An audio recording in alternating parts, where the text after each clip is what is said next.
In the movie Avatar, created 2009, the director James Cameron, yeah, he worked in something that I think is pretty cool. So we're talking sentient species.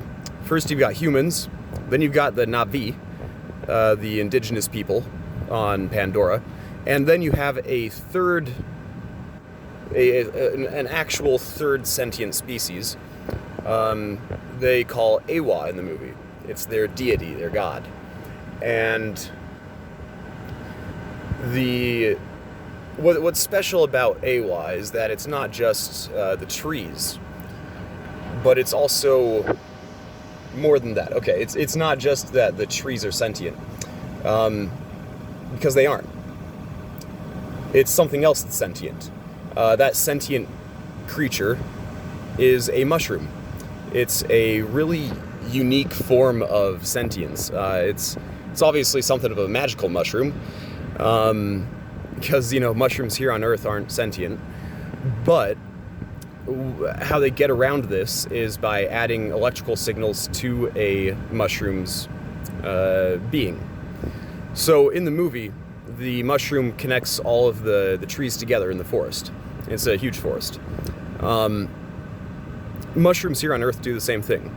The mycelium are so small that they can actually get in, they not burrow in, but they grow into a tree's roots.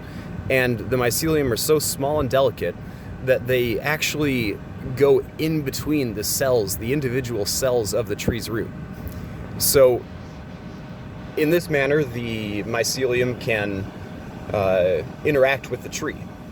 And this is here still on Earth. Just on Earth, many mushrooms, such as the golden chanterelle, they grow in conifer forests, and they have a symbiotic relationship. The conifer forest can grow without the mushrooms, but the mushrooms cannot grow without the conifer forest. We've tried to grow golden chanterelles in captivity without that forest aspect, just in a regular pot of dirt, and they won't grow. They literally have to have that relationship with the trees. They have to grow into those roots. In this way, they share nutrients back and forth.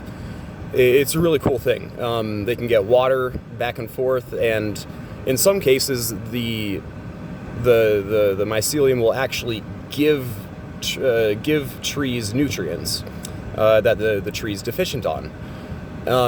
So moving back into the fantasy world of Pandora, the mushroom is electrical by nature, just like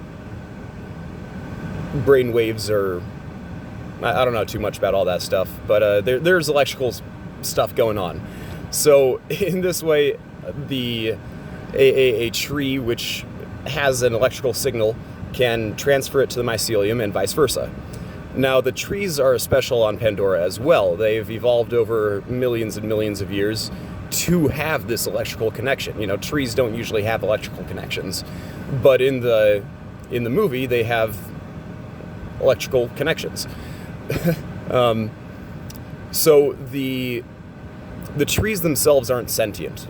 They describe them in the movie as, especially the ones with the glowy vines coming down. You can hook your braid up to them. Those trees are not sentient in themselves. They're just they're described as places where you can upload and download information. They're like the USB port on your computer. You can plug into them and you can plug out of them, but the USB port is not the brains of the computer. The brain of Pandora, Ewya, is itself the mushroom. It must be a huge mushroom.